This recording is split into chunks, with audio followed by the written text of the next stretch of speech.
प्रस्तुत है लेखक स्वयं प्रकाश द्वारा रचित प्रसिद्ध कहानी नेताजी का चश्मा। हवलदार साहब को हर 15वें दिन कंपनी के काम के सिलसिले में उस कस्बे से गुजरना पड़ता था। कस्बा बहुत बड़ा नहीं था, जिसे पक्का मकान कहा जा सके वैसे कुछ ही मकान, और जिसे बाजार कहा जा सके वैसा एक ही बाजार था। कस्बे में एक लड़कों का स्कूल, एक लड़कियों का स्कूल, एक सीमेंट का छोटा सा कारखाना, 2 ओपन एयर सिनेमा घर और एक नगर पालिका भी थी। नगर पालिका थी तो कुछ न कुछ करती भी रहती थी। कभी कोई सड़क पक्की करवा दी, कभी कुछ पेशाब घर बनवा दिए, कभी कबूतरों की छतरी बनवा दी, तो कभी कवि सम्मेलन करवा दिया। इसी नगर पालिका के किसी उत्साही बोर्ड या प्रशासनिक अधिकारी ने एक बार शहर के मुख्य बाजार के मुख्य चौराहे पर नेताजी सुभाष चंद्र बोस की एक संगमरमर की प्रतिमा लगवा दी। ये कहानी उसी प्रतिमा के बारे में है, बल्कि उसके भी एक छोटे से हिस्से के बारे में। पूरी बात तो अब पता नहीं, लेकिन लगता है कि देश के अच्छे मूर्तिकारों की जानकारी नहीं होने और अच्छी मूर्ति की लागत अनुमान और उपलब्ध बजट से कहीं बहुत ज्यादा होने के कारण काफी समय तर्क वितर्क और चिट्ठी पत्री में बर्बाद हुआ होगा, और बोर्ड की शासन अवधि समाप्त होने की घड़ियों में किसी स्थानीय कलाकारों को ही अवसर देने का निर्णय लिया गया होगा, और अंत में कस्बे के इकलौते हाई स्कूल के इकलौते ड्राइंग मास्टर, मान लीजिए मोतीलाल जी को ही यह काम सौंप दिया गया होगा, जो महीने भर में मूर्ति बनाकर पटक देने का विश्वास दिला रहे थे। जैसा कि कहा जा चुका है, मूर्ति संगमरमर की थी। टोपी की नोक से कोट के दूसरे बटन तक कोई 2 फुट ऊंची, जिसे कहते हैं बेस्ट, और सुंदर थी। नेताजी सुंदर लग रहे थे, कुछ कुछ मासूम और कमसिन। फौजी वर्दी में मूर्ति को देखते ही दिल्ली चलो और तुम मुझे खून दो वगैरह याद आने लगते थे। इस दृष्टि से यह सफल और सराहनीय प्रयास था। केवल एक चीज की कसर थी, जो देखते ही खटकती थी। नेताजी की आंखों पर चश्मा नहीं था। यानी चश्मा तो था, लेकिन संगमरमर का नहीं था। एक सामान्य और सचमुच के चश्मे का चौड़ा काला फ्रेम मूर्ति को पहना दिया गया था। हालदार साहब जब पहली बार इस कस्बे से गुजरे और चौराहे पर पान खाने रुके, तभी उन्होंने इसे लक्षित किया और उनके चेहरे पर एक कौतुक भरी मुस्कान फैल गई। वाह भाई, ये आइडिया भी ठीक है। मूर्ति पत्थर की, लेकिन चश्मा रियल। जीप कस्बा छोड़कर आगे बढ़ गई। तब भी हालदार साहब उस मूर्ति के बारे में ही सोचते रहे और अंत में इस निष्कर्ष पर पहुंचे कि कुल मिलाकर कस्बे के नागरिकों का यह प्रयास सराहनीय ही कहा जाना चाहिए। महत्व मूर्ति के रंग रूप या कद का नहीं, उस भावना का है। वरना तो देशभक्ति भी आजकल मजाक की चीज होती जा रही है। दूसरी बार जब हालदार साहब उधर से गुजरे तो उन्हें मूर्ति में कुछ अंतर दिखाई दिया। ध्यान से देखा तो पाया कि चश्मा दूसरा है। पहले मोटे फ्रेम वाला चौकोर चश्मा था, अब तार के फ्रेम वाला गोल चश्मा है। हालदार साहब की हैरानी बढ़ गई। वाह भाई, क्या आइडिया है। मूर्ति कपड़े नहीं बदल सकती, लेकिन चश्मा तो बदल ही सकती है। तीसरी बार फिर नया चश्मा था। हालदार साहब को आदत पड़ गई हर बार कस्बे से गुजरते समय चौराहे पर रुकना, पान खाना और मूर्ति को ध्यान से देखना। एक बार जब उनसे किसी भी तरह ना रहा गया तो पान वाले से ही पूछ लिया, क्यों भाई, क्या बात है, ये तुम्हारे नेताजी का चश्मा हर बार बदल कैसे जाता है। पान वाले ने खुद के मुंह में पान ठूसा हुआ था। वह एक काला, मोटा और खुश मिजाज आदमी था। हालदार साहब का प्रश्न सुनकर वे आंखों ही आंखों में हंसा। उसकी टोन थिरकी। पीछे घूमकर उसने दुकान के नीचे पान थूका और अपनी लाल काली बत्ती से दिखाकर बोला, कैप्टन चश्मे वाला करता है। क्या करता है? हालदार साहब कुछ समझ नहीं पाए। चश्मा चेंज कर देता है, पान वाले ने समझाया। क्या मतलब? क्यों चेंज कर देता है? हालदार साहब अब भी नहीं समझ पाए। कोई गिराक आ गया समझो, उसको चौड़े चौखट चाहिए, तो कैप्टन किधर जाएगा? तो उसको मूर्ति वाला दे दिया, उधर दूसरा बैठा दिया। अब हालदार साहब को बात कुछ कुछ समझ में आई। एक चश्मे वाला है जिसका नाम कैप्टन है। उसे नेताजी की बगैर चश्मे वाली मूर्ति बहुत बुरी लगती है, बल्कि आहत करती है, मानो चश्मे के बगैर नेताजी को असुविधा हो रही हो। इसलिए वह अपनी छोटी सी दुकान में उपलब्ध गिने चुने फ्रेमों में से एक नेताजी की मूर्ति पर फिट कर देते हैं।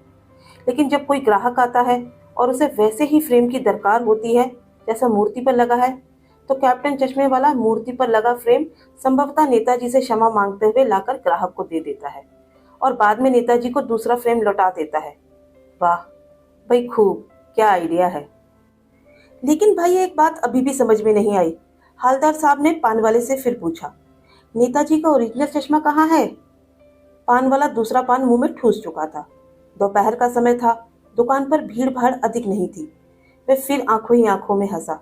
उसकी टोन थिरकी। कत्थे की डंडी फेंक। पीछे मुड़कर उसने नीचे पीक थूकी और मुस्कुराता हुआ बोला, मास्टर बनाना भूल गया।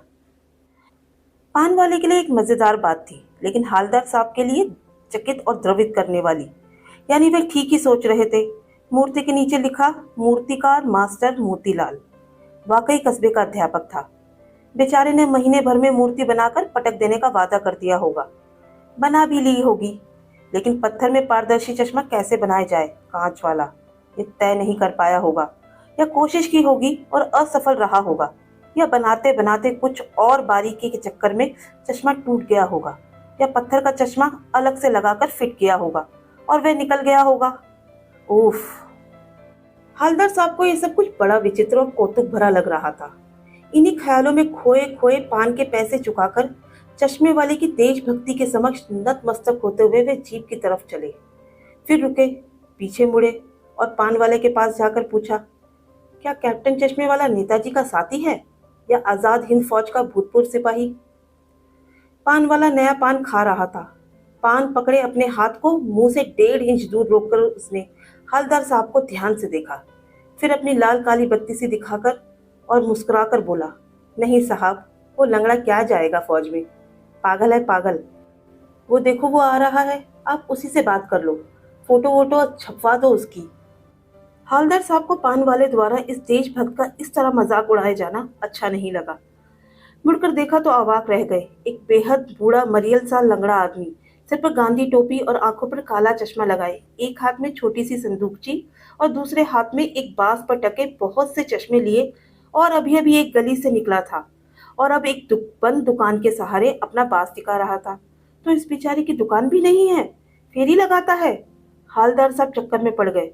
पूछना चाहते थे, इसे कैप्टन क्यों कहते हैं, क्या यही इसका वास्तविक नाम है?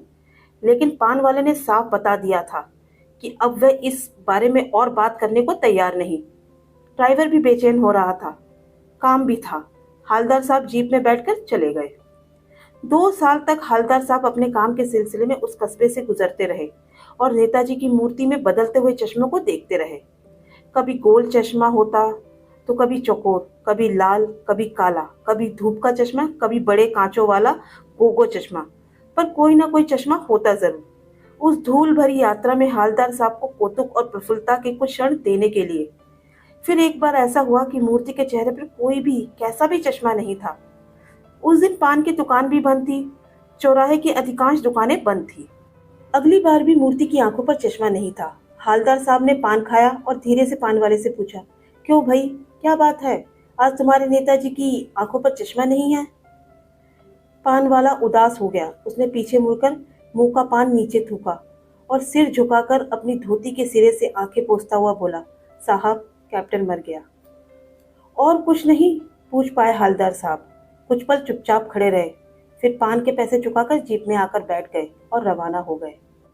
बार बार सोचते क्या होगा उस कौम का जो अपने देश की खातिर घर गृहस्थी, जवानी, सब कुछ होम कर देने वालों पर भी हंसती है और अपने लिए बिकने के मौके ढूंढती है। दुखी हो गए। 15 दिन बाद फिर उसी कस्बे से गुजरे। कस्बे में घुसने से पहले ही ख्याल आया कि कस्बे के हृदय स्थली में सुभाष की प्रतिमा अवश्य ही प्रतिस्थापित होगी, लेकिन सुभाष की आंखों पर चश्मा नहीं होगा, क्योंकि मास्टर बनाना भूल गया और कैप्टन मर गया। आज वहां रुकेंगे नहीं, पान भी नहीं खाएंगे, मूर्ति की तरफ देखेंगे भी नहीं, सीधे निकल जाएंगे। ड्राइवर से कह दिया, चौराहे पर रुकना नहीं, आज बहुत काम है, पान आगे कहीं खा लेंगे। लेकिन आदत से मजबूर आंखें चौराहा आते ही मूर्ति की तरफ उठ गई। कुछ ऐसा देखा कि चीखे, रोको। जीप स्पीड में थी। ड्राइवर ने जोर से ब्रेक मारी। रास्ता चलते लोग देखने लगे। जीप रुकते न रुकते हालदार साहब जीप से कूदकर तेज तेज कदमों से मूर्ति की तरफ लपके और उसके ठीक सामने जाकर अटेंशन में खड़े हो गए। मूर्ति की आंखों पर सरकंडे से बना छोटा सा चश्मा रखा हुआ था, जैसा बच्चे बना देते हैं। हालदार साहब भावुक हो गए। इतनी सी बात पर उनकी आंखें भर आई। लेखक इस कहानी के द्वारा यह स्पष्ट करना चाहते हैं कि देश के सभी छोटे बड़े व्यक्ति, यहाँ तक कि बच्चे भी देशभक्ति की भावना से ओतप्रोत होते हैं तथा सभी अपने अपने तरीके तथा सामर्थ्य से देश के निर्माण में योगदान देते हैं। हमें किसी भी तुच्छ से तुच्छ योगदान का भी उपहास नहीं करना चाहिए। प्लीज़ मेरे चैनल को लाइक करें, सब्सक्राइब करें। Thank you for watching.